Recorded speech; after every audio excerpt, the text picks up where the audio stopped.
성경 437페이지 사무엘상 17장 41절부터 54절까지 말씀입니다.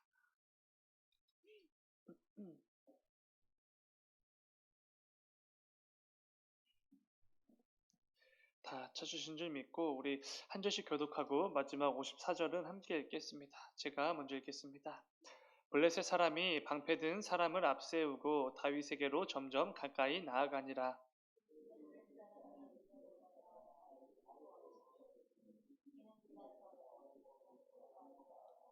블레셋 사람이 다윗에게 이르되 내가 나를 개로 여기고 막대기를 가지고 내게 나아왔느냐 하고 그의 신들의 이름으로 다윗을 저주하고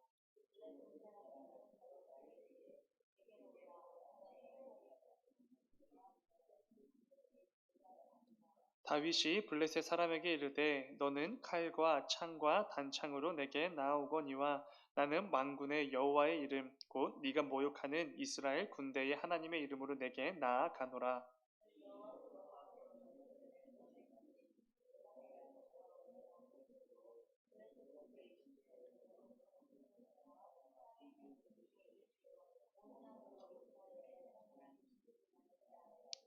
또 여호와의 구원하심이 칼과 창에 있지 아니함을 이 무리에게 알게 하리라. 전쟁은 여호와께 속한 것인지 그가 너희를 우리 손에 넘기시리라.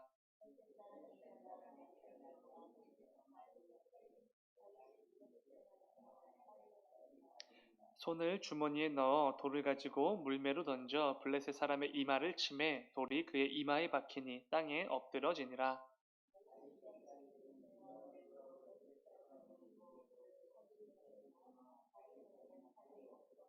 다윗이 달려가서 블레셋 사람을 밟고 그의 칼을 그 칼 집에서 빼내어 그 칼로 그를 죽이고 그의 머리를 베니 블레셋 사람들이 자기 용사의 죽음을 보고 도망하는지라.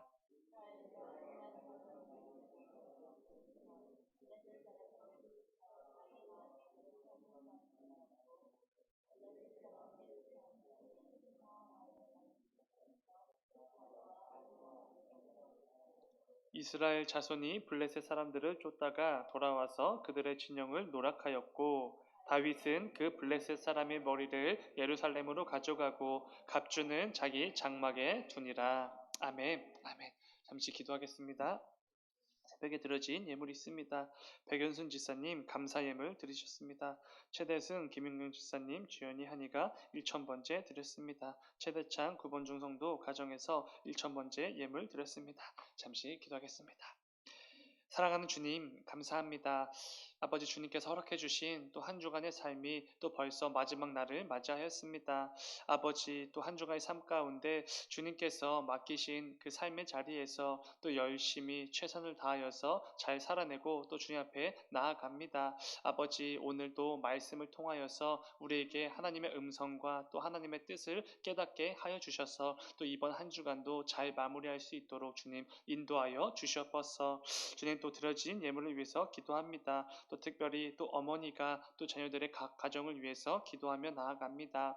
아버지 그 기도하는 가운데 주님 함께하여 주시고 또 무엇보다 무엇을 위해서 기도해야 되는지 또 왜 기도해야 되는지 더욱더 분별하게 하여 주셔서 주님께서 그 기도의 제목 가운데 담아 놓으신 하나님을 향한 그 소망함과 또 그 기대함을 아버지 더욱더 깨달아 알게 하여 주셔서 여전히 그 삶 가운데 또 자녀들의 각 가정 가운데 역사하시고 일하시는 하나님을 더욱더 경험할 수 있는 귀한 각 가정이 될 수 있도록 인도하여 주시옵소서. 또 배견순 지사님 감사 예물 드리셨습니다. 아버지 또 타지에서 또 어렵게나마 또 신앙생활을 이어가고 있는 우리 또 지사님 위해서 기도합니다. 아버지 그 가운데 또 바쁘고 분주한 삶이 계속해서 이어지지만 그 속에서도 하나님의 살아계심을 더욱더 또 분명하게 경험하게 해주시고 그 예배의 자리를 지키는 것과 하나님 앞에 나와 하나님의 말씀을 듣고 또 찬양과 기도로 나아가는 아버지 그 마음을 놓치지 않을 수 있도록 굳게 붙들어 주시옵소서. 그래야 해서 어디에서든지 하나님을 향하여서 마음껏 예배하는 우리 지사님 될 수 있도록 인도하여 주시옵소서. 주님 감사합니다. 거룩하신 예수님의 이름으로 기도드렸습니다. 아멘. 함께 읽은 말씀을 가지고 성도가 경험할 수 있는 가장 큰 영광 이런 제목으로 함께 말씀을 나누도록 하겠습니다. 오늘도 계속해서 다윗과 골리앗의 싸움이 속한 사무엘상 17장을 함께 묵상하려고 합니다. 오늘 나누게 될 본문은 드디어 다윗과 골리앗이 싸우는 장면이 등장하는 본문입니다. 수요일과 어제 새벽에 나눈 것이 이 사무엘상 17장의 서론과 전개에 해당한다면 오늘 본문은 이 이야기의 절정이자 결론에 해당하는 굉장히 중요한 말씀일 것입니다. 여러분들은 이 다윗과 골리앗의 싸움에 대해서 또 어떤 마음을 가지고 계실지 다 알 수는 없지만 저에게는 굉장히 특별한 말씀입니다. 제 어린 시절 하나의 추억 때문에 지금까지도 저에게 큰 힘이 되고 여전히 이렇게 생생한 기억으로 남겨져 있는 좋은 추억과도 같은 말씀이 오늘 본문입니다. 제가 7살에서 8살로 올라갈 즈음에, 그러니까 초등학교 입학을 앞둔 그 직전쯤에 갑자기 맹장 수술을 받게 되었습니다. 이제 배가 너무 아파서 병원에 갔더니 맹장 수술을 해야 된다고 해서 곧바로 입원을 해서 이제 수술을 이제 대기하는 그런 상황이었습니다. 그런데 제가 이제 수술을 받게 되었는데도 어머니랑 아버지가 오시질 않는 겁니다. 병원이라는 곳 자체가 저는 굉장히 어렸기 때문에 너무 무섭고 그냥 사람들도 굉장히 무섭게 보였고 그냥 두려운 그런 곳이었습니다. 근데 이제 그 수술대 앞에, 그러니까 수술 그 병원에 누워서 수술실 앞에서 이제 대기를 하고 있었는데 그때에도 이제 어머니랑 아버지가 오시질 않는 겁니다. 아마 이제 그때 저희가 개척교회였기 때문에 그렇게 넉넉한 형편은 아니었겠지요. 그래서 제 수술비를 이렇게 구하시기 위해서 여기저기 다니셨던 것 같습니다.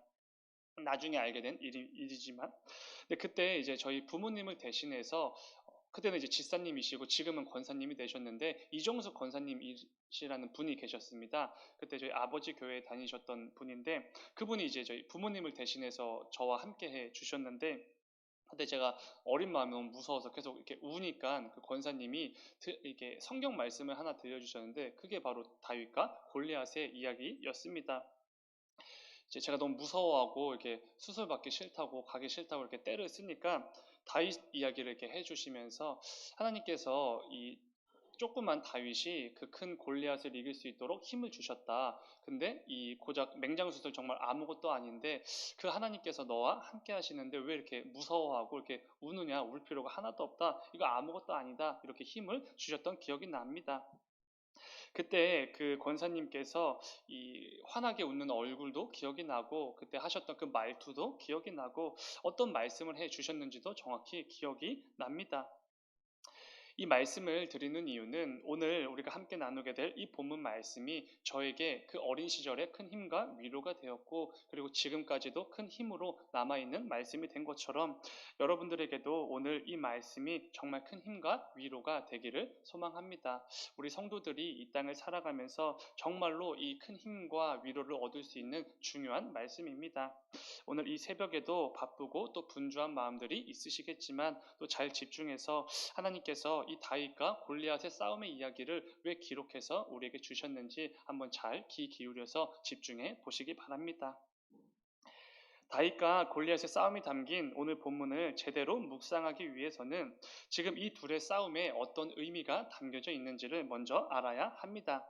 사실상 이 사무엘상 17장의 핵심 주제이기도 합니다.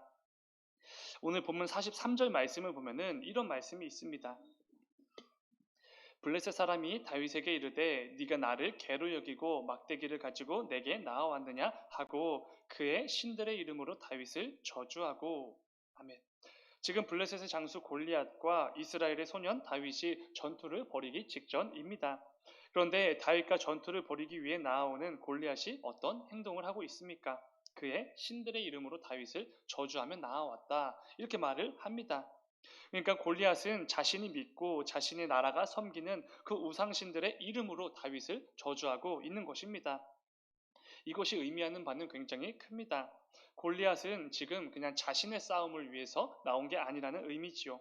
자신과 그 블레셋이 섬기는 우상신들을 의지해서 나아왔다 이런 말을 의미하는 것입니다.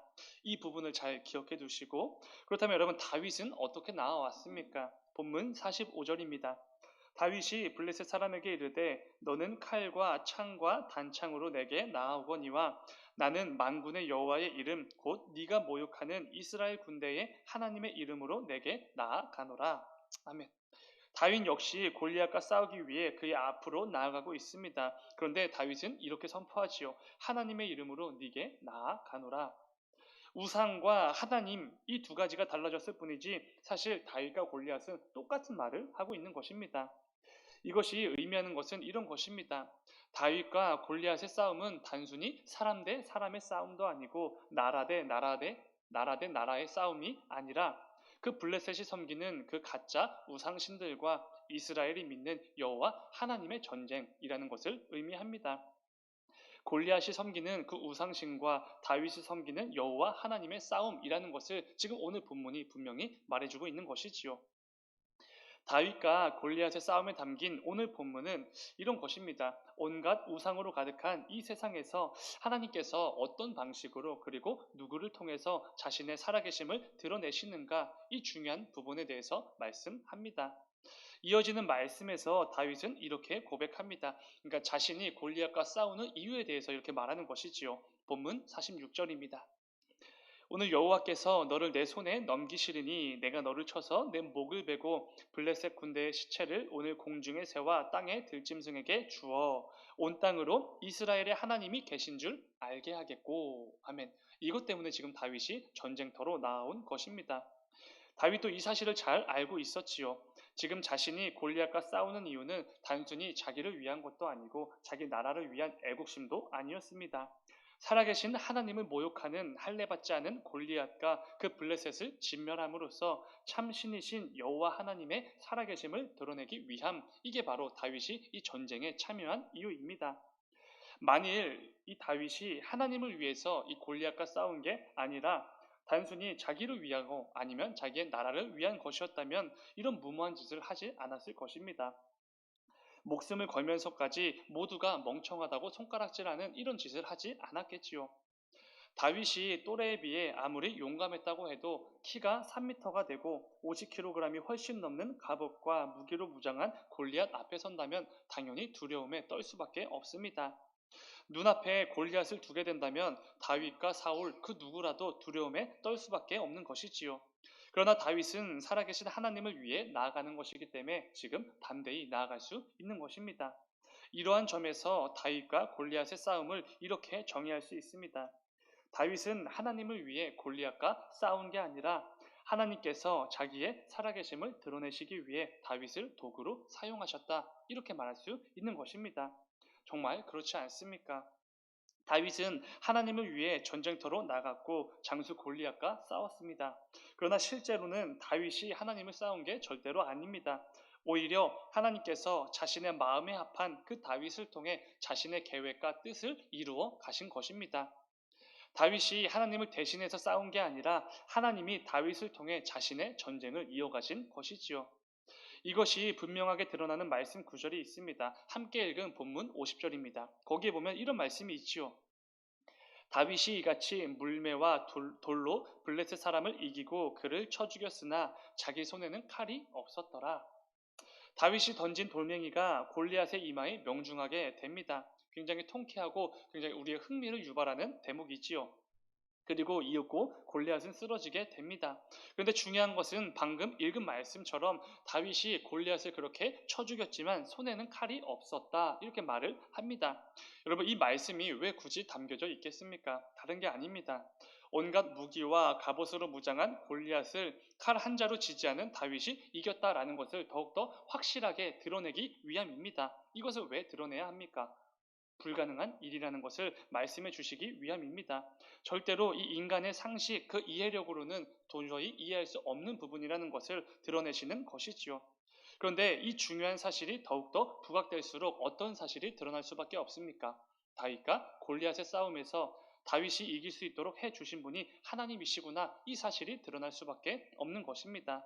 하나님이 이기게 하셨기에 다윗이 이겼구나 라는 사실이 드러나는 것이지요. 만일 다윗이 사울 왕의 권유대로 그 나라에서 가장 좋은 무기와 갑옷으로 무장하고 싸우러 나갔다면 다윗이 골리앗을 이길 수 있었던 이유는 그 무기와 갑옷들 때문일 것입니다. 그러나 다윗의 손에는 칼 한 자루도 없었습니다. 이것이 하나님께서 다윗이 이기도록 역사하셨구나, 이렇게밖에 설명할 수 없는 이유입니다. 그렇기에 우리는 다윗과 골리앗의 싸움에서 반드시 기억해야 될 부분은 다윗이 하나님을 위해 하나님을 대신해서 싸운 게 아니라 하나님께서 다윗을 통해 자신의 싸움을 이루어 가셨다라는 것입니다. 이게 뒤집어지면 잘못된 해석이 등장하는 것이지요. 다윗은 하나님이 참된 신이시며 살아계신 하나님이라는 이 놀라운 사실을 이 땅에 충만하게 드러내는 도구에 불과했던 것입니다. 이러한 점에서 다윗과 골리앗 이야기의 주인공은 다윗도 아니고 골리앗도 아니고 당연히 살아계신 하나님이십니다. 사랑하는 여러분, 다윗과 같이 이 하나님의 귀한 일에 쓰임 받는 게 얼마나 큰 영광인지, 얼마나 큰 축복인지 반드시 아셔야만 합니다.